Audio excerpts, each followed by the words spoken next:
now you're neurotypical, you're like everyone else. I would say it's its own problem in that because you look normal enough for everyone to expect you to function at the level of everyone else. And yet you're still autistic enough not to be able to meet those expectations. It was phrased as such in an article on Autistic Not Weird. I think he phrased it perfectly. So let's say you're a parent. I want to explain to you what this means for the person who lives this way. Okay, this is the sort of coping zone of what you would call like neurotypical child. And here is the coping zone of a child with Asperger's or high-functioning ASD, let's say. Okay, it's smaller. When the child is forced outside of this coping zone, there's problem, behaviorally, emotionally.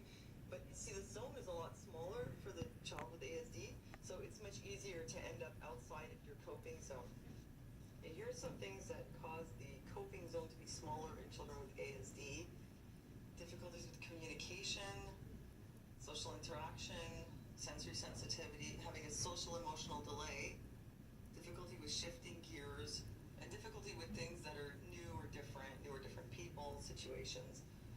Okay, now here's what happens as people grow up.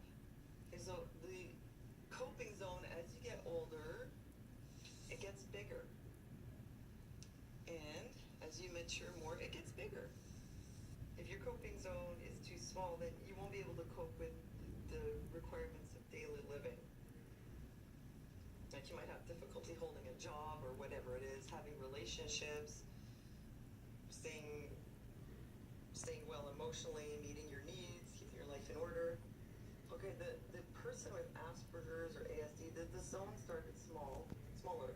It does get bigger, but it's still smaller than the person who doesn't have an ASD. And this is what you could call the coping zone. This is when you stay within what you are able to cope with, then you look normal and your functioning is okay. Okay, here are some of the things that can be the stressors that shrink your coping zone.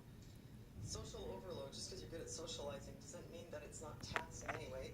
Emotional overload, difficult feelings you don't know how to deal with. People you are not comfortable with.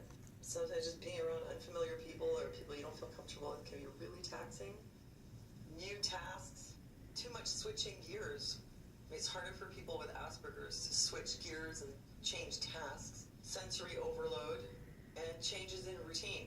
And that's, in addition to the kind of things that would stress anybody.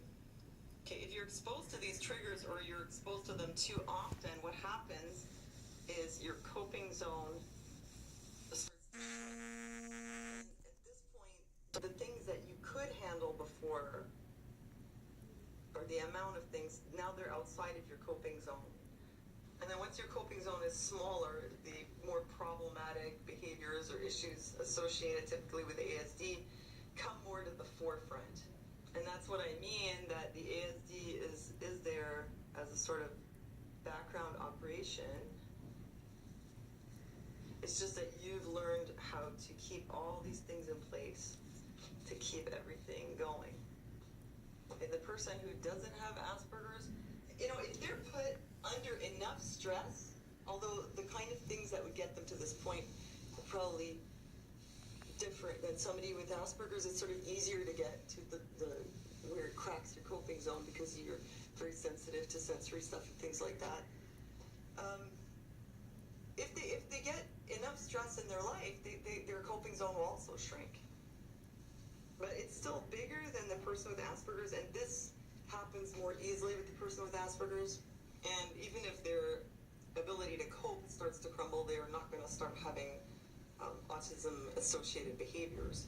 So this is, a neurotypical person under good life circumstances. I mean, assuming they're not like being abused or living in a war zone or having really horrible things happening to them. And this is a person with ASD who's worked very, very hard to become able to function at a level at or close to, a neurotypical person who has a sort of okay life circumstance. So to sum it up, what this means is that children with ASDs have a lot of difficulty coping with stuff that other people sort of take for granted they should be able to cope with, and they need to really learn the skills to cope, skills to interact, and eventually this becomes like a scaffolding, and with the right kind of scaffolding and support as adults, they will adapt, they will have adapted really well.